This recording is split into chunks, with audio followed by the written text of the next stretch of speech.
ನಮಸ್ಕಾರ ಎಲ್ಲರಿಗೂ, welcome back to my recipe channel. ಇವತ್ತು ಸ್ಪೆಷಲ್ ಆದ ಕಡಲ ಕರಿ ಮಾಡ್ತಿದ್ದಾನೆ ಆಯ್ತಾ, ಕೇರಳ ಸ್ಟೈಲ್.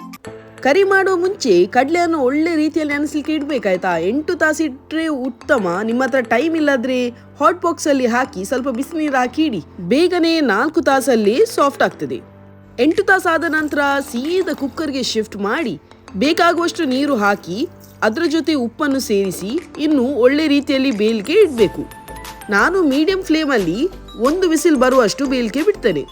ಮೇನ್ ಐಟಮ್ಸ್ ಬೇಕು ನಾನು ಹೇಳ್ತೇನೆ. 2 ಮೀಡಿಯಂ ಸೈಜ್ ನೀರುಳ್ಳಿ ಚಿಕ್ಕದಾಗಿ ಕಟ್ ಮಾಡಿದ್ದೇನೆ ನಾನು. 5 ಹೆಸರು ಬೆಳ್ಳುಳ್ಳಿ ಹಾಗೂ ಒಂದು ಚಿಕ್ಕ ತುಂಡು ಶುಂಠಿ ಜಜ್ಜಿದ್ದೇನೆ, ರಫ್ಲಿ ಜಜ್ಜಿದ್ದೇನೆ. ಸ್ವಲ್ಪ curry leaves, 1 green chilli. Green ಚಿಲ್ಲಿಯನ್ನು ನಿಮಗೆ ಸ್ಲಿಟ್ಸ್ ಮಾಡ್ಬೋದು, ಇಲ್ಲದೆ ಚಿಕ್ಕದಾಗಿ ಕಟ್ ಮಾಡ್ಬೋದು.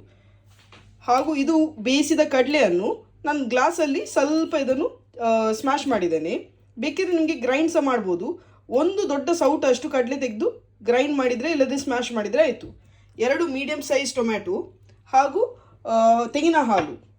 ಇದನ್ನು ಇಷ್ಟು ಐಟಮನ್ನು ರೆಡಿ ಮಾಡಿ ಇಟ್ಟರೆ ನಿಮಗೆ ಬೇಗ ಬೇಗ ಅಡಿಗೆ ಮಾಡ್ಬೋದು. ಕಡಲೆ ಅಂತೂ ಸೂಪರ್ ಆಗಿ ಒಳ್ಳೆ ರೀತಿಯಲ್ಲಿ ಬೆಂದಿದೆ. ಇನ್ನು ಎಲ್ಲ ರೆಡಿ ಉಂಟು, ಅಡಿಗೆ ಮಾಡಿದರೆ ಆಯಿತು. ಇನ್ನು ಒಂದು ಪ್ಯಾನಿಗೆ ನಾನು 2 ಟೇಬಲ್ ಸ್ಪೂನ್ ಅಷ್ಟು ತೆಂಗಿನ ಎಣ್ಣೆ ಹಾಕ್ತಿದ್ದೇನೆ. ಬೇಕಿದ್ರೆ ನಾರ್ಮಲ್ ರಿಫೈನ್ಡ್ ಆಯಿಲ್ ಸಹ ಯೂಸ್ ಮಾಡ್ಬೋದು.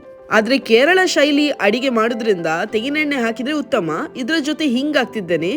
ಹಿಂಗ್ ಹಾಕಿದ ನಂತರ ಕಟ್ ಮಾಡಿ ಇಟ್ಟ ನೀರುಳ್ಳಿಯನ್ನು ಹಾಕಿ ಒಳ್ಳೆ ರೀತಿಯಲ್ಲಿ ಫ್ರೈ ಮಾಡಬೇಕು.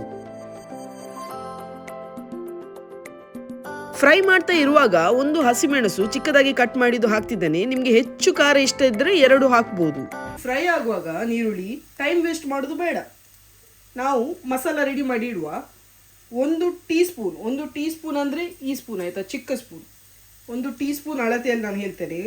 1 ಟೀ ಸ್ಪೂನ್ ಜೀರಿಗೆ ಹುಡಿ, 1.5 ಟೀ ಸ್ಪೂನ್ ಕೊತ್ತಂಬರಿ ಹುಡಿ, 1 tea spoon pepper powder, 1 tea spoon garam masala, 2 tea spoon chilli powder ಇಲ್ಲದ್ರೆ ಬಫೆತ್ ಪೌಡರ್ಸು ಯೂಸ್ ಮಾಡ್ಬೋದು.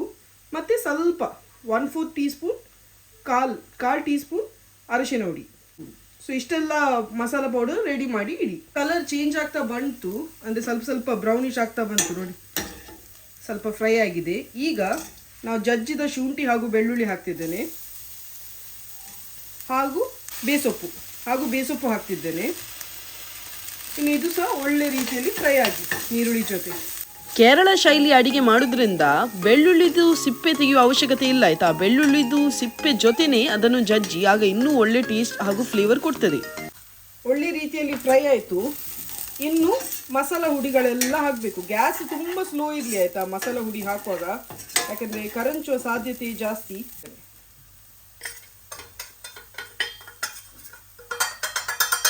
ವೇಸ್ಟ್ ಮಾಡೋದು ಬೇಡ ಅಲ್ಲ. ಇನ್ನು ಒಳ್ಳೆ ರೀತಿಯಲ್ಲಿ ಮಿಕ್ಸ್ ಆಗಬೇಕು, ಡ್ರೈ ರೋಸ್ಟ್ ಆಗಬೇಕು. ಇದು ಗ್ಯಾಸ್ ಸ್ಲೋ ಇರಲಿ, ಇಲ್ಲಾದರೆ ಕರಂಚಿ ಹೋಗ್ತದೆ. ಈ ಜಾಗನೊಂದು ಅಲ್ಲಾಡಲಿಕ್ಕೆ ಹೋಗಬೇಡಿ ಆಯಿತಾ, ಯಾಕೆಂದರೆ ನೀವು ಆಚೆ ಈಚೆ ತಿರುಗಾಡಿದ್ರೆ ಉಂಟಲ್ಲ ನಪೆಯಲ್ಲಿದ್ದರೆ ಇದು ಕರಂಚ್ತದೆ. ಅದರಿಂದಾಗಿ ಇದ್ದ ಜಾಗದಲ್ಲಿ ಇದ್ದು ಒಳ್ಳೆ ರೀತಿಯಲ್ಲಿ ಮಿಕ್ಸ್ ಮಾಡ್ತಾ ಇರಿ. ನೀವು ನಾನ್ ಸ್ಟಿಕ್ ಯೂಸ್ ಮಾಡೋದಾದರೆ ಟೆನ್ಷನ್ ಇಲ್ಲ. ಅದೇ ನನ್ನಾಗಿ ಸ್ಟೀಲ್ ಇಲ್ಲದೆ ಮಣ್ಣಿನ ಪಾತ್ರೆ ಯೂಸ್ ಮಾಡೋದಾದರೆ ಇಲ್ಲೇ ನಿಲ್ಲಿ ಆಯಿತಾ, ಎಲ್ಲಿ ಸಹ ಹೋಗಬೇಡಿ. 1 ನಿಮಿಷ ಒಳ್ಳೆ ರೀತಿಯಲ್ಲಿ ಫ್ರೈ ಆಗಲಿ, ಮಸಾಲದು ಸ್ಮೆಲ್ ಹೋಗಬೇಕು. ಸಾಧಾರಣ 1 ನಿಮಿಷ ಒಳ್ಳೆ ರೀತಿಯಲ್ಲಿ ಫ್ರೈ ಆಯಿತು. ಇದರ ನಂತರ tomato 2 medium size tomato ಹಾಕ್ತಿದ್ದೇನೆ.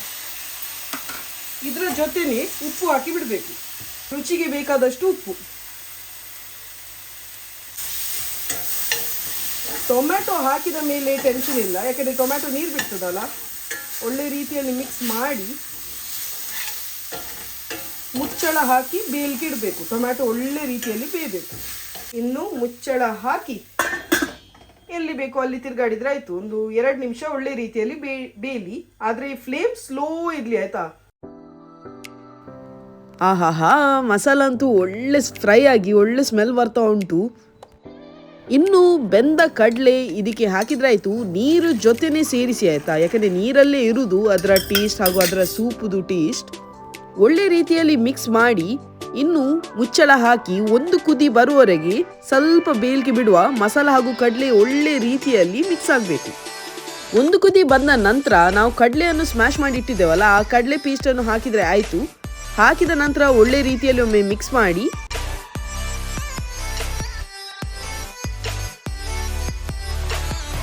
Mix ಮಾಡಿದ ನಂತರ ತೆಂಗಿನ ಹಾಲು ಹಾಕಿದ್ರೆ ಆಯ್ತು.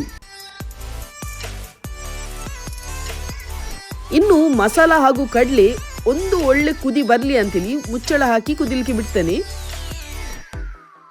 ಒಂದು ಕುದಿ ಬಂದ ನಂತರ ಕೊತ್ತಂಬರಿ ಸೊಪ್ಪು ಹಾಕಿ ಒಂದು ಒಳ್ಳೆ ಮಿಕ್ಸ್ ಕೊಟ್ಟು ಆ ನಂತರ ಪ್ಲೇಟಿಗೆ ಹಾಕುದೇ ಬಾಕಿ. ಸ್ಪೆಷಲ್ ಆದ ಕೇರಳ ಸ್ಟೈಲ್ ಕಡಲ ಕರಿ ತಯಾರಾಗಿದೆ. ಸೂಪರ್ ಆಗಿ ನೀವು ಚಪಾತಿ ಜೊತೆ, ದೋಸೆ ಜೊತೆ, ಪುಟ್ಟು ಜೊತೆ, ಇಲ್ಲದ್ರೆ ಸಿಂಪಲ್ ಆದ ಬಾಯ್ಲ್ಡ್ ರೈಸ್ ಜೊತೆನೂ ತಿನ್ಬೋದು.